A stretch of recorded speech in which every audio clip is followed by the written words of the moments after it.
Authorities in Madagascar have declared a dusk-to-dawn curfew in the capital Antananarivo after protests over from 7 p.m. to 5 a.m.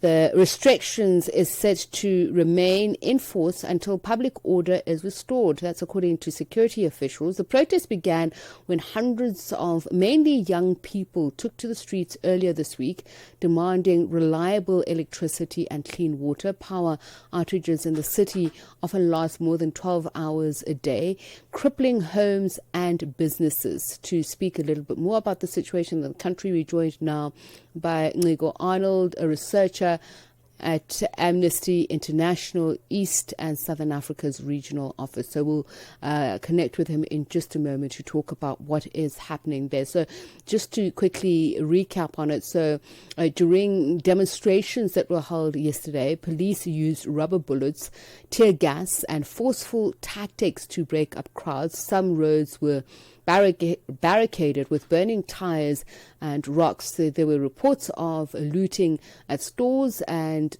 appliance shops and even banks being looted. Several stations of the city's new cable car system were set on fire. So let's see if we can get back Nciko Arnold, researcher at Amnesty International East and Southern Africa Regional Office. Okay, we'll get to him in just a moment. 1 hour, one continent, one voice.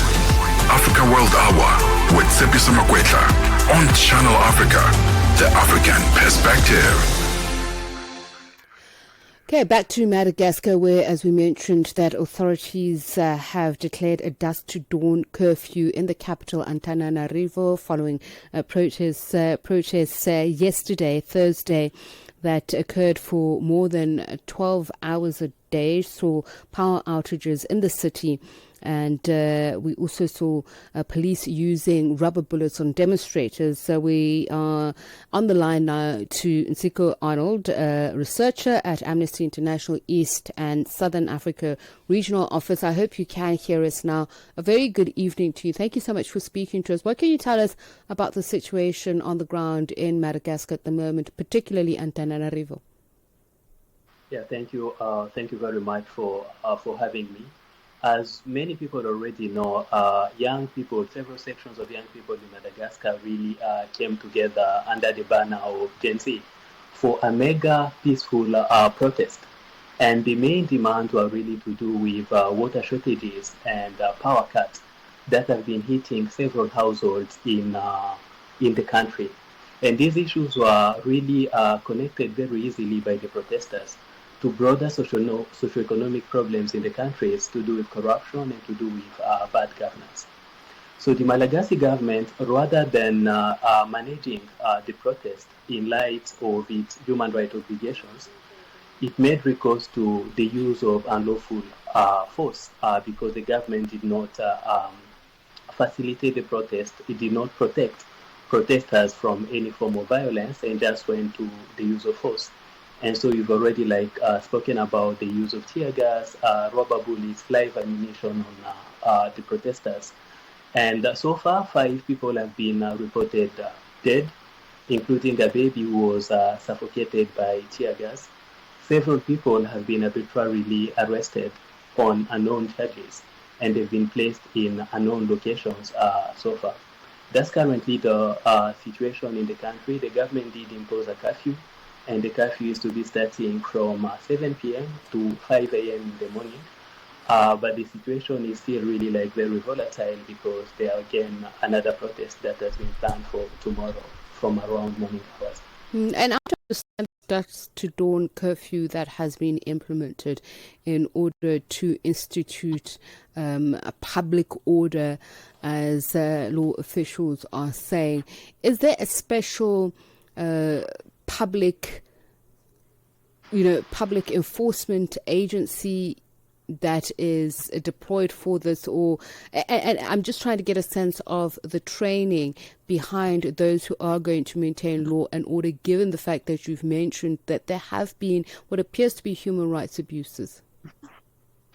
Yeah, so in terms of the modus operandi when it comes to managing protests in Madagascar, the legal framework is actually not clear. So the government rely on a law which dates back from the 1960s, and which really like give the authorities really broad and discretionary powers in terms of managing public order. So you see that just like protesting, for example, requires a prior authorization, and the parameters of like under which circumstances authorization can be granted or not are not really clear. And really, under Malagasy international obligations, it just suffices for there to be a notification granted. So the parameters of the law really like around public order are the same way as when it comes to like managing protest are not really like clear in Madagascar. It's really vague powers are given to the state by this particular law, and we've been calling this out as Amnesty International for a number of years now. Mm-hmm.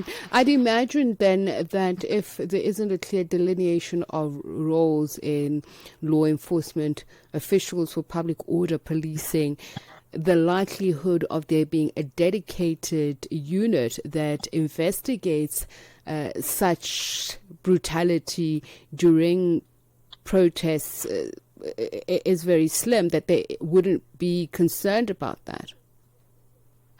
Yes, because as I said, we just need to have, like a protest, participating in a protest which was not authorized. And on that basis, that is already like really like criminalized. And this is on the basis of this particular public order.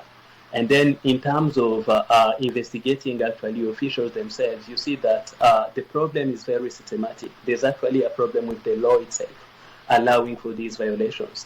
So one of the ways toward addressing these issues is really for Madagascar to align itself first with its regional obligations under the African Union and international obligations at the United Nations when it comes to managing protests, and really questions of training of officers really come in, how to handle protests in a really human rights consistent manner.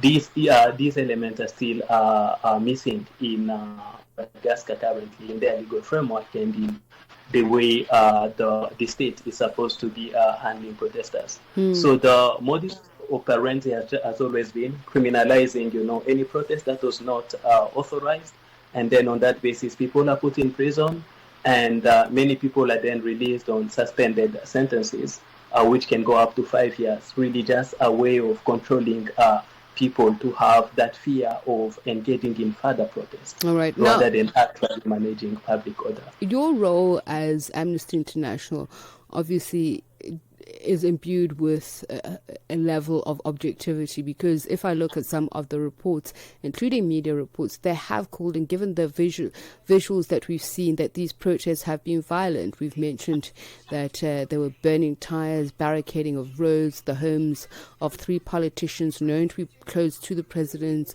were also attacked, and that there were shops that were looted, various retailers, appliance stores, banks across the capital. So would you not say that the police are justified?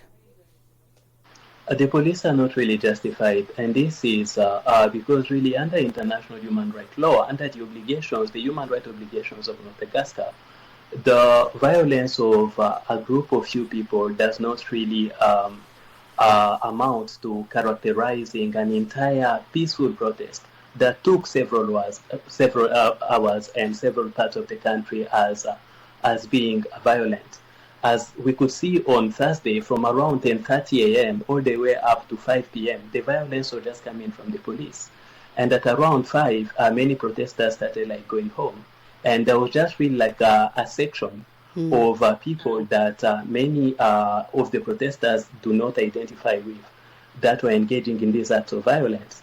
And it is the responsibility of the state actually to protect the protesters, third parties, and really like private property and public property from these people who have been identified as being violent. But the violence of a few people does not amount to characterizing an entire legitimate peaceful protest as being violent. So just finally then, if there are a few rogue criminal elements who are behind this, how does not only law enforcement carry out its duties of protecting citizens who are expressing their democratic rights against, as we mentioned, these power cuts and other basic human rights. Yeah, this really comes down to questions of legal reforms in the country. It is really about time that Madagascar takes seriously its international obligations when it comes to managing the right to peaceful assembly. And this comes down to really reforms of how the police are trained, even revoking certain laws such as the public order in Madagascar currently, which just grants, police officers and the gendarmes a wide discretion when it comes to handling protest.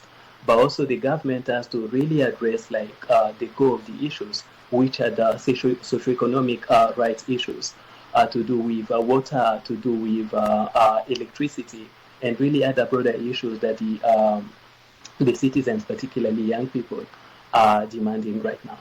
All right, we're going to leave it there with you. Thank you so much for speaking to us, Nciko Arnold, researcher at Amnesty International East and Southern Africa's regional office, speaking to us about the curfew that's just been imposed in Antananarivo, Madagascar, after violent protests were seen there, particularly yesterday, which he says really was the work of a few rogue elements in a largely peaceful protest. Brings the time to 22 minutes past 9 now.